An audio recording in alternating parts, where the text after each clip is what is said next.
Hello friends, स्वागत है आपका हमारे यूट्यूब चैनल पे।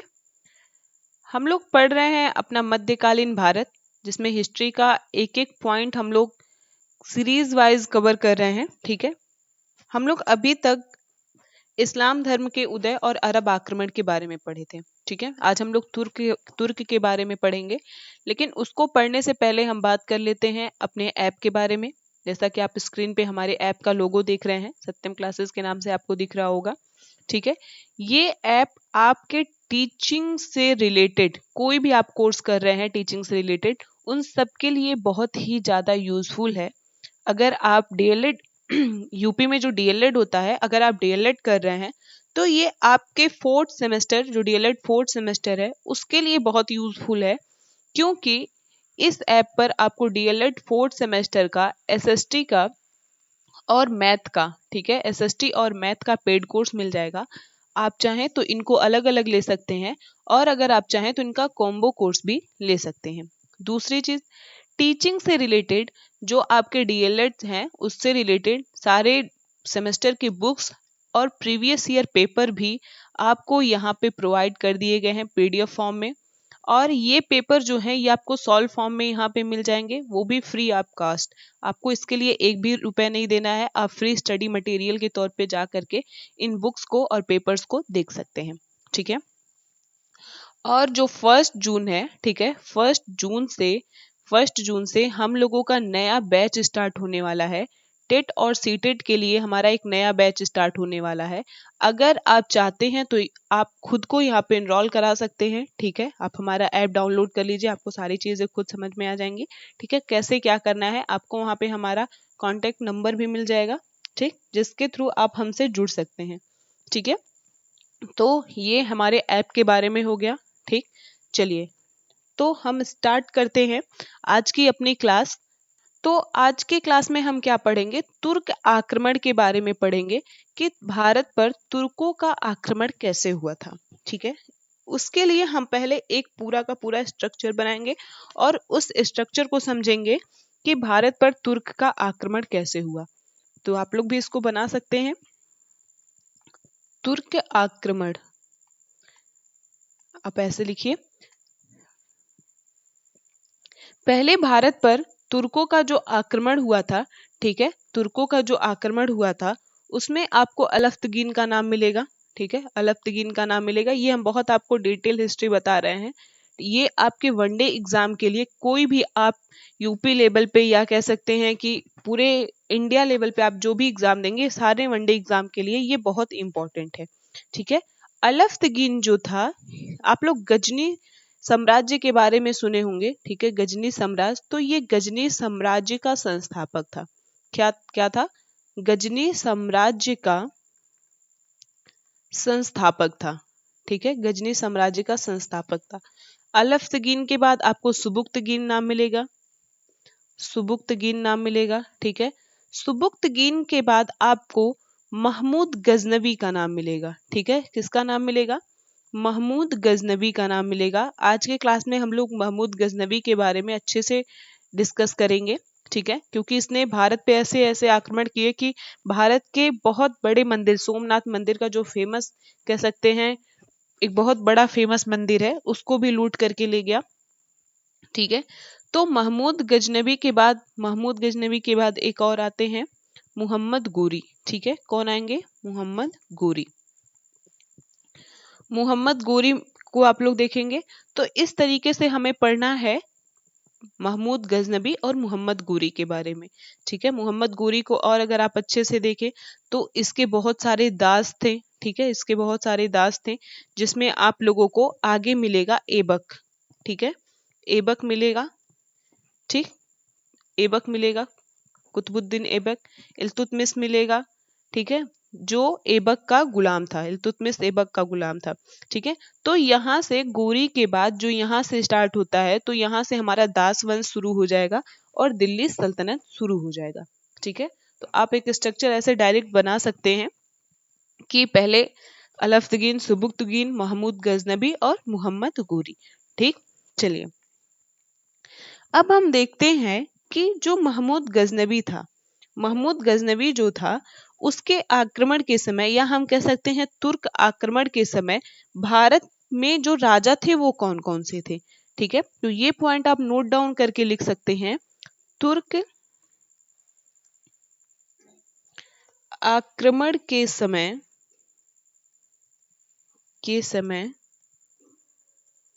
उत्तर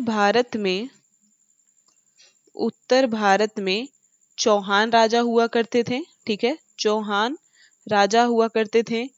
तोमर, गढ़वाल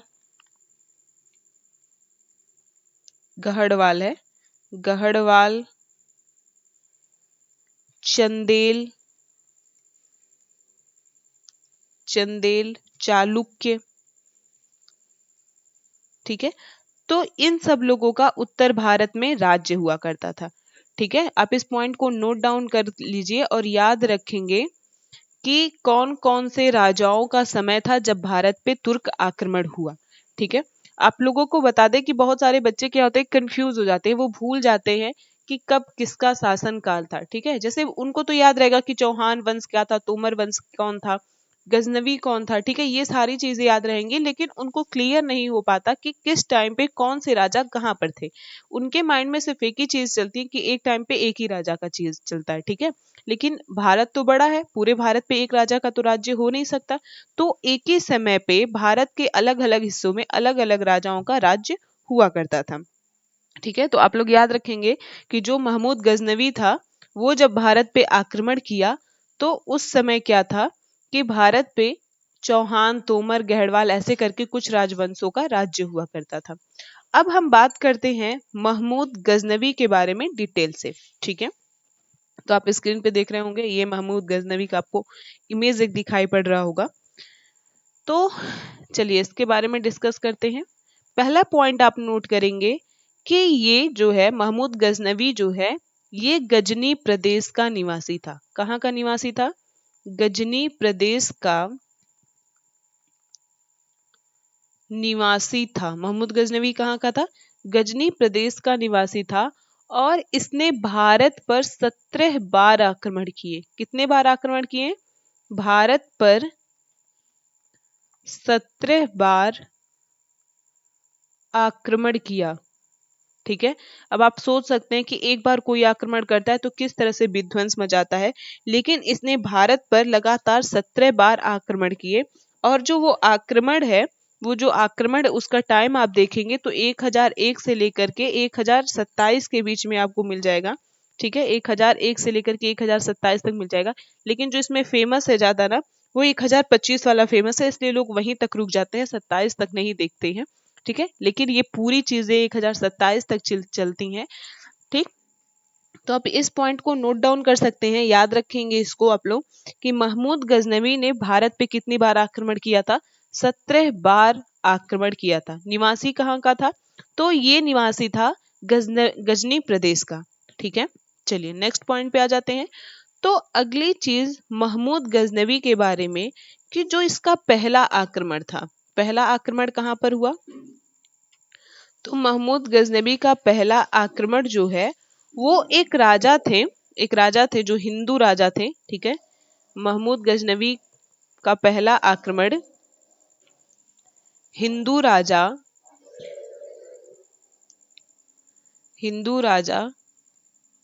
जयपाल, ठीक है, हिंदू राजा जयपाल के विरुद्ध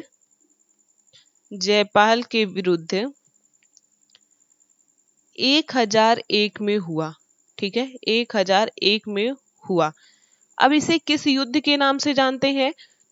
तो आप याद रखेंगे कि इस युद्ध को, ठीक है, इस युद्ध को ऐसे इस तरीके से नोट डाउन करिए, जिसे बेहिंद का प्रथम युद्ध कहते हैं। बेहिंद का प्रथम युद्ध कहा जाता है। ठीक है, तो आपसे ये क्वेश्चन पूछा जाएगा कि बेहिंद का युद्ध कब हुआ था, बेहिंद का प्रथम युद्ध कब हुआ था? तो आप लोग टाइम याद रखेंगे। बेहिंद का प्रथम युद्ध 1001 में हुआ था। किसके साथ, किसके बीच में हुआ था? तो राजा जयपाल के बीच में और महमूद गजनवी के बीच में हुआ था। ठीक है। इस युद्ध में क्या हुआ कि जयपाल पराजित हो जाता है और उसने क्या कर ली, आत्महत्या कर ली। ठीक है। बाद में क्या होता है कि इन्हीं के पुत्र रहते हैं, राजा जयपाल के पुत्र रहते हैं, वो महमूद गजनवी के साथ युद्ध करते हैं 1008 ईस्वी में। 1008 ईस्वी में युद्ध करते हैं, जिसे हम वहिंद के द्वितीय युद्ध के नाम से जानते हैं। वहिंद का द्वितीय युद्ध हम जिसे कहते हैं। ठीक है। अब वहिंद का द्वितीय युद्ध क्या था? तो वहिंद के द्वितीय युद्ध में गजनवी और आनंदपाल के बीच में क्या होता है, लड़ाई होता है। इसमें कौन कौन भाग लेता है? तो एक हम याद रखेंगे, महमूद गजनवी, महमूद गजनवी, और दूसरी तरफ कौन रहता है, आनंदपाल रहते हैं। आनंदपाल रहते हैं, जिसमें आनंदपाल की क्या हो जाती है, हार हो जाती है। ठीक है। और फिर से एक बार महमूद गजनवी जीत जाता है। ठीक। इसी तरीके से उसके भारत में लगातार कई युद्ध होते हैं, जिसमें से सबसे ज्यादा जो उसका हम फेमस युद्ध कहेंगे, वो सोमनाथ का मंदिर जो है उसके लिए वो युद्ध करता है। ठीक है। तो सोमनाथ मंदिर, ये देखिए आप अपने स्क्रीन पे देख रहे होंगे, ये सोमनाथ मंदिर है। ठीक है। आप हमें कमेंट में बताएंगे कि सोमनाथ मंदिर कहाँ पर स्थित है। देखिए कितना खूबसूरत ये मंदिर है।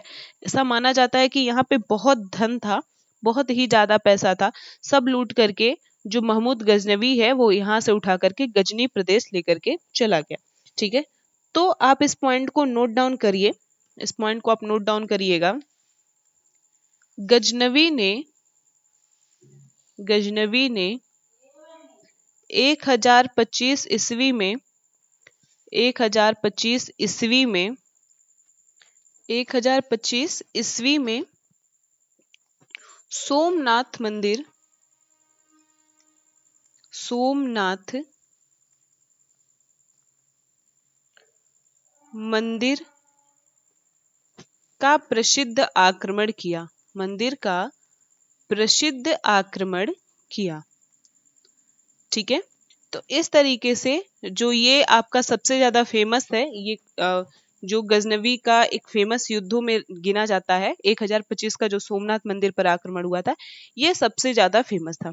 आपको बताना है कि इस टाइम पे महमूद गजनवी के समय पे जब ये सोमनाथ का मंदिर पे आक्रमण हुआ था, तो उस समय जो चालुक्य वंश के राजा थे वो कौन थे। ठीक है। ये आप हमें कमेंट बॉक्स में बताएंगे कि चालुक्य वंश का राजा उस टाइम पर कौन था। ठीक। चलिए आगे मूव करते हैं। जो महमूद गजनवी है उसका अंतिम आक्रमण जो होता है वो जाटों के विरुद्ध होता है 1027 ईस्वी में। 1027 ईस्वी में जाटों के विरुद्ध, जाटों के विरुद्ध भारत में उसका अंतिम युद्ध रहता है। ठीक है। भारत में अंतिम युद्ध रहता है, बाद में ये भारत से चला जाता है और 1030 ईस्वी में क्या हो जाता है, 1030 ईस्वी में महमूद गजनवी की मृत्यु हो जाती है। महमूद गजनवी की 1030 ईस्वी में मृत्यु हो जाती है। महमूद गजनवी के बारे में कुछ इंपॉर्टेंट पॉइंट नोट कर लेते हैं। तो पहला चीज आप जानेंगे कि महमूद गजनवी को, महमूद गजनवी को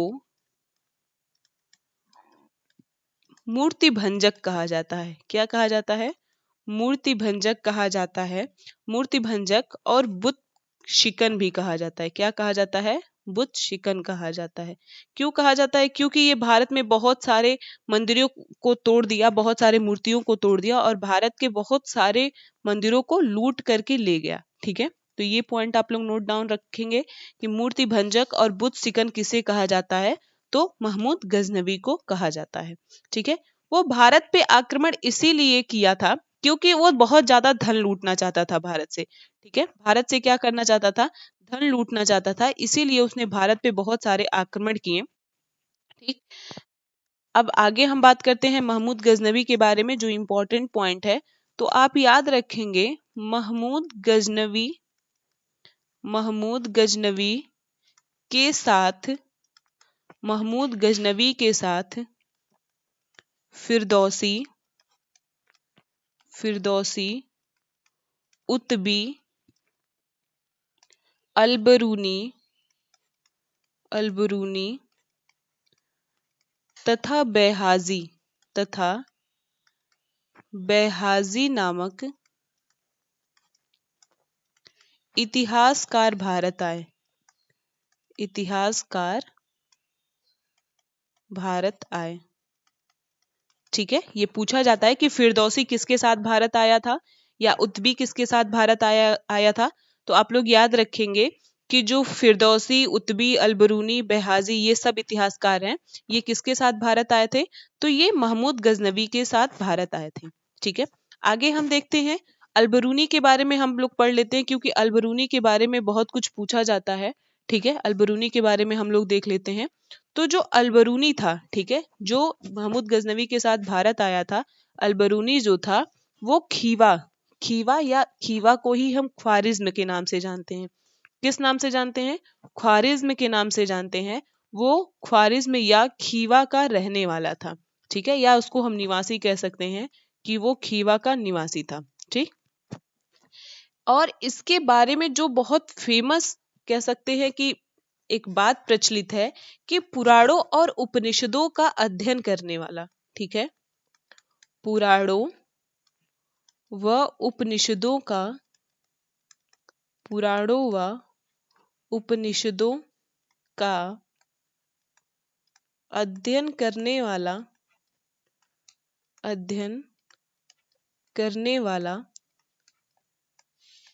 पहला मुसलमान या पहला मुस्लिम कौन था? अलबरूनी था। पहला मुस्लिम था, अलबरूनी था। ठीक है, आप इस चीज को याद रखेंगे। और इसकी एक जो पुस्तक है, अलबरूनी की एक पुस्तक है, उस पुस्तक का नाम है किताब उल हिंद। ठीक है, क्या नाम है? किताब उल हिंद। ठीक है, तो आप लोग याद रखेंगे कि किताब उल हिंद की रचना किसने की थी? तो अलबरूनी ने किताब उल हिंद की रचना की थी। और जो महमूद गजनवी के साथ फिरदौसी भारत आया था, जो फिरदौसी भारत आया था, उसने कौन सी किताब की रचना की थी? तो फिरदौसी ने शाहनामा की रचना की थी। ठीक है, शाहनामा की रचना की। ये पॉइंट आप लोग नोट डाउन कर सकते हैं। फिरदौसी की रचना कौन सी है? शाहनामा है। ठीक है, तो ये कुछ पॉइंट हो गए जो हमारे कह सकते हैं कि बहुत इंपॉर्टेंट फैक्ट में आएंगे महमूद गजनवी से। ठीक है, तो ये सारे पॉइंट आप नोट डाउन कर लीजिएगा। उत्बी की जो किताब है, किताब उल यामनी है। इतना बहुत डिटेल में आपके एग्जाम में नहीं पूछा जाएगा, लेकिन आप इस पॉइंट को याद कर सकते हैं। ठीक है, अब हम मिलेंगे अपने नेक्स्ट वीडियो में। वहां पे हम लोग बात करेंगे मोहम्मद गोरी के बारे में। और इसके बाद इस कह सकते हैं जितने भी टॉपिक्स हम लोगों ने पढ़े, चाहे वो इस्लाम धर्म से था, अरब आक्रमण, तुर्क आक्रमण, ठीक है, गजनवी और गोरी से भी जितने रिलेटेड क्वेश्चन होंगे उस पर भी हम लोग डिस्कस करेंगे। ठीक है, आपको अगर इसका पीडीएफ चाहिए, जो आप क्लास देख रहे हैं इसका अगर आपको पीडीएफ चाहिए, तो आपको हमारा ऐप डाउनलोड करना होगा। उस ऐप पे आपको फ्री स्टडी मटेरियल के तौर पे ये सारी चीजें वहां पे मिल जाएंगी। ठीक है, आप ये हमारा जो चैनल है, ठीक है, आप इसको अपने दोस्तों में शेयर करिए। और वीडियो अगर आपको पसंद आया तो प्लीज वीडियो को लाइक करिए, शेयर करिए। और चैनल पे नए हैं तो चैनल को हमारे सब्सक्राइब करिए। साथ में बेल आइकन आप लोग प्रेस कर दिया करिए ताकि आप लोग को नोटिफिकेशन मिल जाए। ठीक है, तब तक के लिए थैंक यू फ्रेंड्स।